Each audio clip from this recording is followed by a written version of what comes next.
Smart phone మన జీవితాలను ఎంత సులభతరం చేస్తుందో దానికి బానిసలైతే జీవితాలు అంతకంటే ఘోరంగా నాశనమవుతాయి.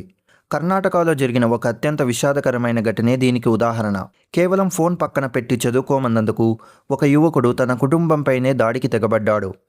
ఈ దారుణ ఉదంతం కర్ణాటకలోని కొప్పల్ల జిల్లా గంగావతి తాలూకా అయోధ్య గ్రామంలో వెలుగు చూసింది. అక్కడ నివసించే వ్యవసాయదారుడు వెంకటనాయుడు కుటుంబం తెలుగువారే. ఆయనకు కూతురు ప్రగతి, కుమారుడు సాయి వెంకట మనదీప్ ఉన్నారు. ఒకరోజు రాత్రి పొద్దుపోయే వరకు మనదీప్ మొబైల్లో ఆన్లైన్ గేమ్స్ ఆడుతుండడంతో అతని అక్క ప్రగతి ఫోన్ పక్కన పెట్టి బుద్ధిగా చదువుకోవాలని సూచించింది. దీంతో మనదీప్ తీవ్ర ఆగ్రహానికి లోనై ఆమెతో పెద్ద గొడవకు దిగాడు. ఆన్లైన్ గేమింగ్ అడిక్షన్ వల్ల తీవ్రమైన మానసిక ఒత్తిడిలో ఉన్న ఆ యువకుడు కోపోద్రిగ్నుడై ఇంట్లోని వస్తువులతో అక్క ప్రగతిపై దాడి చేశాడు. ఆమె కేకలు విన్న తండ్రి వెంకటనాయుడు అడ్డుకోబోయారు. కానీ ఆగ్రహంతో ఊగిపోతున్న మనదీప్ తండ్రిపై, ఆ తర్వాత అడ్డు వచ్చిన తల్లి సౌజన్యపై కూడా దాడి చేశాడు.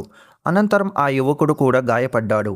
ఈ ఘటనలో అక్క ప్రగతి, తండ్రి వెంకటనాయుడు ప్రాణాలు కోల్పోయారు.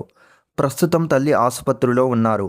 కొప్పల్ల జిల్లా ఎస్పీ రామ్ ఆరసిద్ధి గారు కేసు నమోదు చేసి దర్యాప్తు చేస్తున్నారు. మిత్రులారా, ఆన్లైన్ గేమ్స్ ఆడేటప్పుడు పిల్లల మెదడులో వచ్చే మార్పుల వల్ల వారు తీవ్రమైన కోపానికి లోనవుతారు. ఇలాంటి ప్రమాదాలు జరగకుండా ఉండాలంటే పిల్లల స్క్రీన్ టైంను కంట్రోల్ చేయాలి. రాత్రి వేళల్లో ఫోన్లు ఇవ్వకూడదు. పిల్లలతో ప్రేమగా వ్యవహరించండి. ఫోన్కు ప్రత్యామ్నాయంగా శారీరక శ్రమ ఉండే ఆటలను అలవాటు చేయండి. టెక్నాలజీ మన అవసరాల కోసమే, అది మనల్ని శాసించకూడదు. ఈ వీడియోని అందరికీ షేర్ చేయండి.